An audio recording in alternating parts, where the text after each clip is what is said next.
Et si je vous disais que pour des siècles, l'un des continents les plus riches de la planète restait pourtant l'un des plus pauvres? C'est le genre de question qui semble avoir 1000 réponses. Corruption, guerre, colonisation. Mais si je vous disais qu'il existe une prison invisible qui maintient l'Afrique au même endroit depuis des siècles?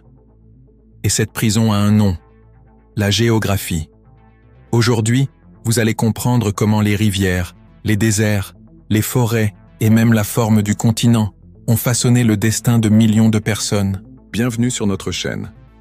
Chaque semaine, nous livrons des histoires du monde qui vous feront voir les choses différemment. Un continent plein de promesses, mais où 60% de la population vit avec moins de $2 par jour. Des ressources naturelles à revendre, mais où 11 pays sont classés parmi les 25 plus pauvres au monde.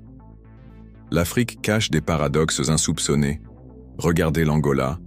Il y a quelques années, le pays a découvert d'importantes réserves de pétrole, de gaz et de diamants. En théorie, cela devait le propulser vers un avenir prospère. Eh bien, pas vraiment.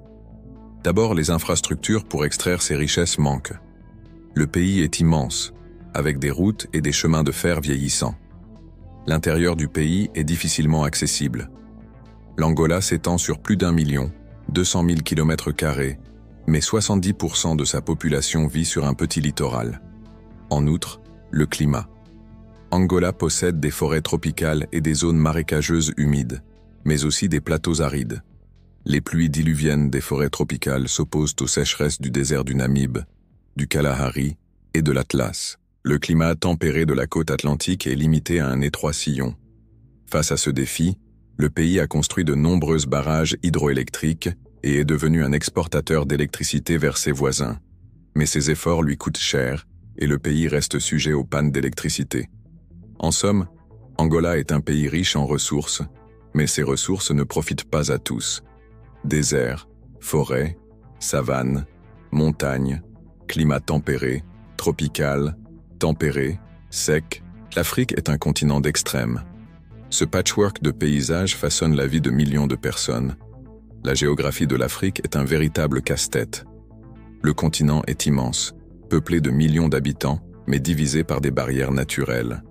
Le Nil traverse le nord du continent, mais ses eaux n'ont jamais pu être exploitées en raison des barrages égyptiens. Le fleuve Congo traverse l'équateur, mais son cours sinueux et encombré de rapides rend son exploitation difficile. De plus, les régions les plus fertiles et les plus densément peuplées de l'Afrique subsaharienne sont situées loin de la mer. En Afrique, les fleuves ne sont pas seulement des voies navigables. En Afrique, les fleuves sont des obstacles.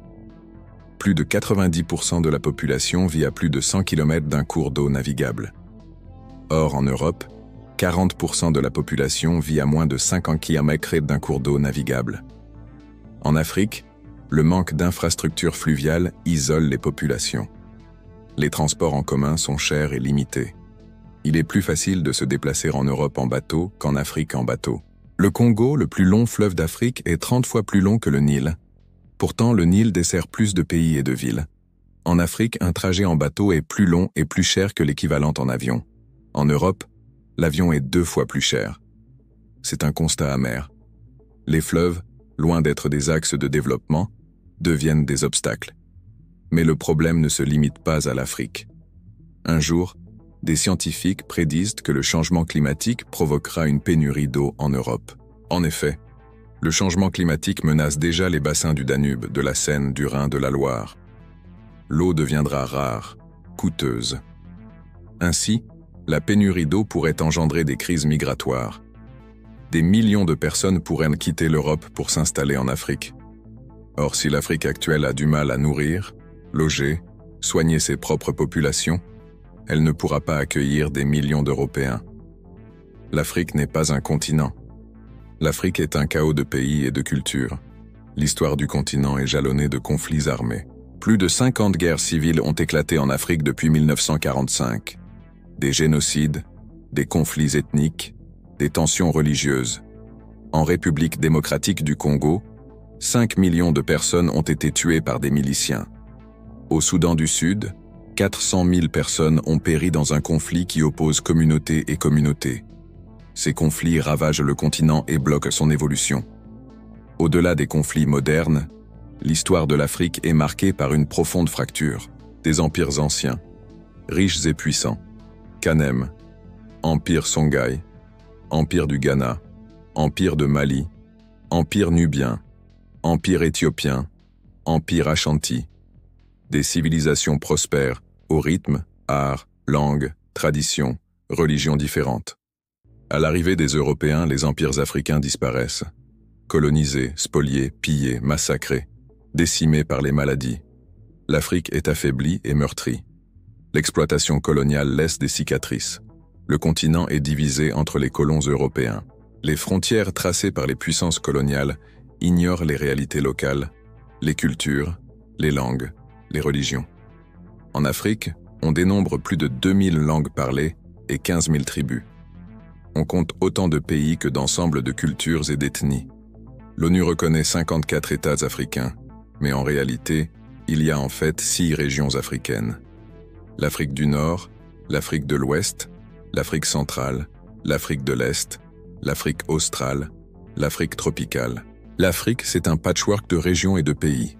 L'histoire de l'Afrique est un patchwork de cultures. Son peuplement est complexe. Il est impossible d'identifier un seul peuple africain. En Afrique, il est difficile de parler d'un peuple africain unique. Africain ne désigne pas un groupe ethnique ou culturel. Africain est un mot qui désigne une appartenance géographique et politique. En Afrique, la diversité culturelle est une richesse, mais aussi un obstacle. Elle est un obstacle car elle brise la cohésion nationale. Elle nourrit les conflits. Elle freine la construction d'un État fort. La guerre civile rwandaise opposait les Hutus et les Tutsis. La guerre au Darfour oppose arabes et non-arabes. En Afrique, la langue est aussi un obstacle. En Afrique, plus de 2000 langues sont parlées. Il est impossible de communiquer d'un bout à l'autre du continent. L'anglais et le français sont les langues administratives, mais ils ne sont pas parlés par tous. En Algérie, par exemple, le français est la langue de référence, mais l'arabe est la langue maternelle. En Afrique, la langue crée des divisions, elle enferme les populations dans leur communauté. Si l'histoire du continent est un patchwork, sa géographie l'est également. L'Afrique est un patchwork de paysages, de climats, de cultures. La géographie de l'Afrique est un désordre.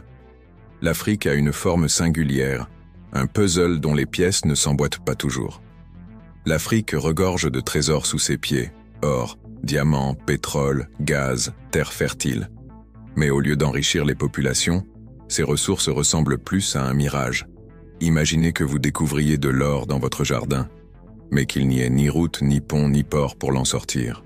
Vous êtes riche mais coincé. C'est exactement ce qui se passe dans de nombreux pays africains. Grande partie des ressources se trouve à l'intérieur du continent, loin de la mer, des marchés, des routes.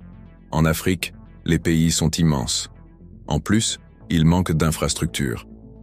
Souvent, il est plus facile d'aller dans la capitale d'un pays voisin que dans sa propre capitale. La géographie de l'Afrique est un piège. En Afrique, les régions les plus fertiles et les plus densément peuplées sont loin de la mer. En Afrique, 40% de la population vit à plus de 1000 km de la mer. En Europe, 40% de la population vit à moins de 50 km de la mer. En Afrique, le transport routier est plus rapide que maritime. Le transport maritime est plus cher. L'Afrique est un patchwork de cultures, de climats, de pays, de frontières. La géographie de l'Afrique est un piège. Elle enferme les populations. Elle brise la cohésion nationale. Elle nourrit les conflits. L'Afrique est un continent de contrastes, un patchwork de cultures, de climats, de pays, de frontières. L'histoire du continent est jalonnée de conflits armés. Plus de 50 guerres civiles ont éclaté en Afrique depuis 1945. Des génocides, des conflits ethniques, des tensions religieuses. En République démocratique du Congo, 5 millions de personnes ont été tuées par des miliciens. Au Soudan du Sud, 400 000 personnes ont péri dans un conflit qui oppose communauté et communauté. Ces conflits ravagent le continent et bloquent son évolution. L'Afrique est un continent de contrastes, de défis, de tensions. Mais l'Afrique est aussi un continent d'avenir. Aujourd'hui, des pays comme le Botswana ou le Rwanda prouvent qu'avec une bonne gouvernance, la lutte contre la corruption, un investissement dans l'éducation, on peut inverser la tendance. Des pays africains sortent du lot, émergent, se développent, gagnent en prospérité. L'Afrique n'est pas un continent condamné. Elle est un continent qui se construit. Des infrastructures, des routes, des ponts, des trains, de nouvelles voies de navigation, reliant l'Afrique aux autres continents, reliant l'Afrique à elle-même. L'Afrique s'ouvre sur le monde, sur elle-même. L'Afrique n'est pas un continent maudit, c'est un continent qui travaille, qui aspire, qui avance. Alors maintenant, c'est à vous. Que pensez-vous de la situation de l'Afrique? Partagez vos réflexions en commentaire. N'oubliez pas de vous abonner et de liker. Jusqu'à la prochaine vidéo, continuez d'explorer le monde. Attention, prêtez une grande attention. Je vais vous présenter quelque chose d'incroyable dans les 3,1 prochaines secondes. Souhaitez-vous accéder à une méthodologie de certification Google qui peut vous permettre de gagner 3, 5, 10 000 euros ou même bien plus? C'est une méthodologie que très peu de personnes connaissent, un véritable océan bleu. De nombreuses personnes parviennent à générer d'excellents revenus grâce à cette méthode. Mais rappelons-le, ce n'est pas de l'argent facile. L'argent facile n'existe pas. C'est une opportunité proposée directement par Google et que très peu de personnes connaissent. Et le meilleur, c'est que tout le monde peut appliquer cette méthodologie. Nous vous présentons l'intégralité de la méthode dans un e-book. C'est quelque chose qui répond à une forte demande sur le marché actuel. Une opportunité exceptionnelle. Et vous n'avez pas besoin de vendre des cours ou quoi que ce soit d'autre. Tout peut être fait depuis chez vous. Le prix original de l'e-book est de 147 €, mais vous ne paierez que la moitié de ce montant, soit 73 €. En réalité, vous ne paierez même pas cela. Le prix que vous paierez est de seulement 9,87 €. C'est pratiquement gratuit compte tenu de la valeur offerte. Et en plus, vous recevrez un super bonus 100% gratuit. Et votre risque est nul, car après l'achat, vous bénéficiez d'une garantie de 7 jours pour demander un remboursement. Vous aurez accès à tout le contenu et aux bonus, et vous aurez toujours cette garantie pour récupérer votre argent si nécessaire. Foncez et procurez-vous l'e-book au tarif promotionnel, car ce prix peut augmenter à tout moment. Cliquez sur le lien dans le premier commentaire épinglé.